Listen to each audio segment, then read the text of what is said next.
Good morning. My name is Greg Bolano. I'm the fire chief in North Charleston, and I'm here this morning to talk about some of the benefits that the Consolidated Dispatch Center has provided to the fire departments in Charleston County.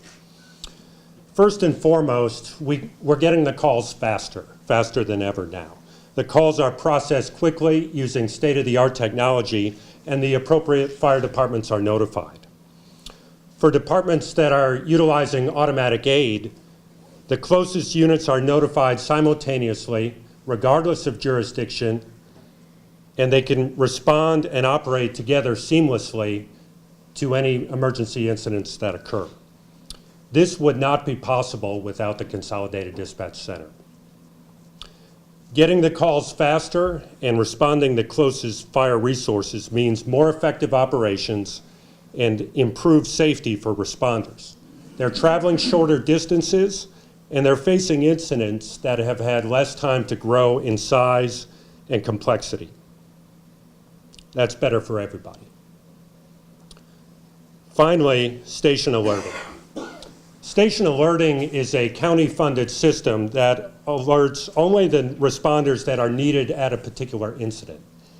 And what that means for the North Charleston Fire Department is instead of our firefighters hearing 50 calls or more per shift, they're only hearing the 3 or 4 that they need to respond to. That improves their quality of life, it reduces their stress, and improves their safety. And our firefighters appreciate that. These are just some of the benefits that the Consolidated Dispatch Center provides to our fire departments, and they've really, truly made us better, safer, and more effective. Thank you. 1 year. It is my pleasure to stand up here. I got the best part of today, and that's to talk about our call takers and dispatchers. None of this could have been done and achieved without them.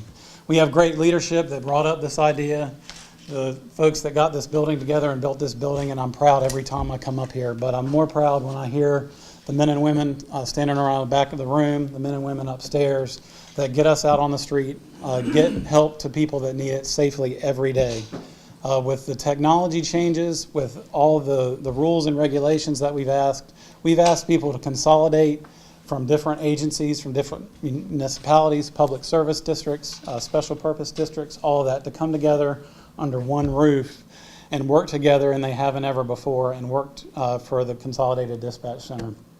And we've just asked so much of them, and I appreciate it every day. Every time I hear a call go out, I know that somebody has taken that call, gotten the correct information.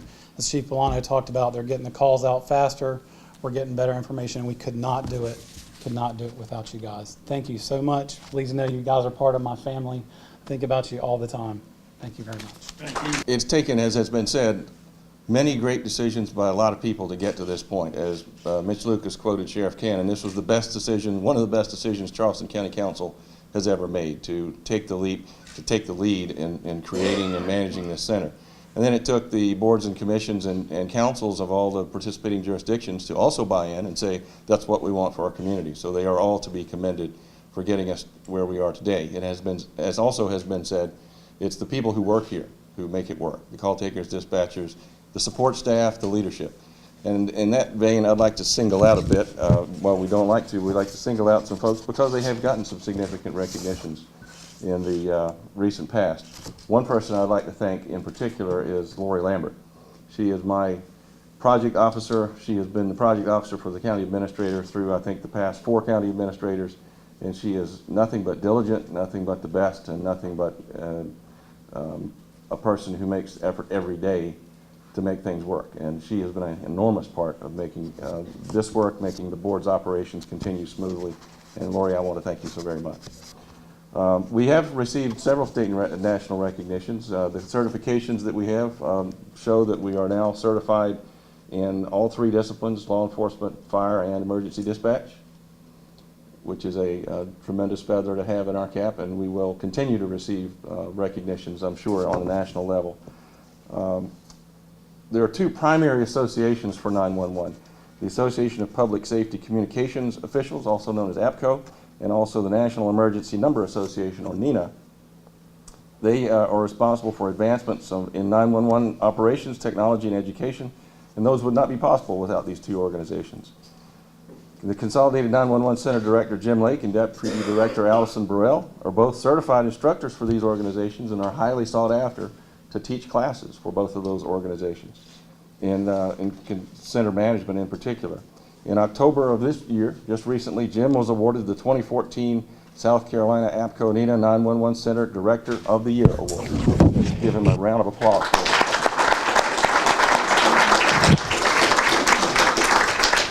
And at that same meeting, Allison Burrell, Deputy Director, was elected second Vice President of the state chapter, and she will serve in this role for a year, then move up to first Vice President, and then the third year will be President of the South Carolina chapter of APCO and NENA.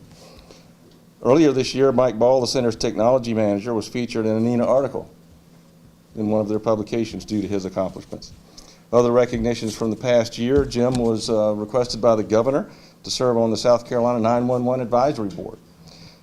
He's making significant impact on 911 advancements for the state. We meet weekly, and there is not a week that goes by that he isn't talking to me about statewide 911 issues and his involvement in those issues. Various communities across the country are looking to us and to the success that we have had.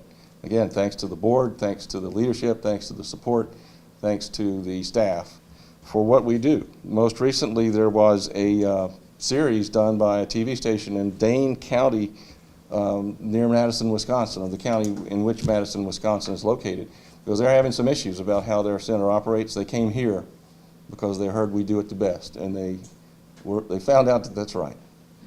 So they've taken some things back to Dane County, Wisconsin, and there are several other places who are looking at us as well. So it is a tribute to the vision of the county council, the vision of the boards, commissions, and councils of the participating members, these chief officers who have enough to do every day, who also get together very frequently to manage the input for this organization and this operation, make it happen, and of course the staff that's here every day. We thank you and we're proud of you.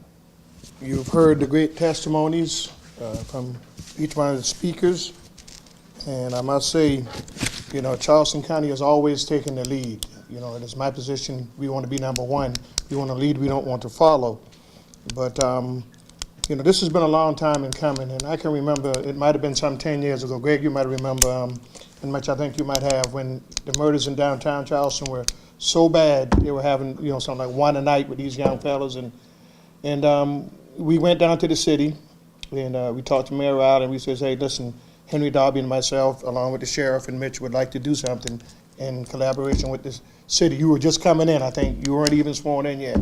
And the thing that amazed me the most is we were all working together and walking together, but we were on different frequencies. And to me, it didn't make any sense for the city to have a call and North Charleston or the county, you know, couldn't collaborate. So, you know, this is a testimony of where we have come from and where we are going.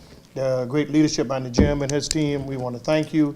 It is your job to tell us what you need, and it's our job to figure out how we're going to pay for it. So we thank you so much, law enforcement and everybody working together. You know, it makes things better for the taxpayers because it all comes out of one pot of money, whether people believe it or not. But in closing, you know, in Psalms 133 it says, oh, how good and how pleasant it is for brothers to work together in unity. And that's what we are doing here in Charleston County. We are working together in unity to make things better for our constituents. So, you know, we thank you for coming out. We thank you for all you do, and know that Charleston County stands ready, willing, and able to meet your needs. So again, thank everybody. They have some refreshments in the back, I believe, for those of you who like cake and punch. For those of you who have to go back to work, toodaloo. But I want to take this time, too, to wish each and one of you and your family a Merry Christmas and Happy Holidays, and I hope you'll be safe. And let me tell each and every one of you while you're in this room now, on December the 9th, we're starting our teddy bear for tots, and I expect to see everybody at the PSB building dropping the teddy bear in that box so we can supply these young kids with toys during the season. Chief, I know you all got directions from the mayor, but I'll get my behind the scenes from y'all too, okay? All right, but we just like to, you know, go out and we want to help people, and we want to be a blessing to others during these times of the year. So with that going, I'm going to ask the chaplain to give us a closing prayer while he is here, and let us all be on the same page. Chaplain.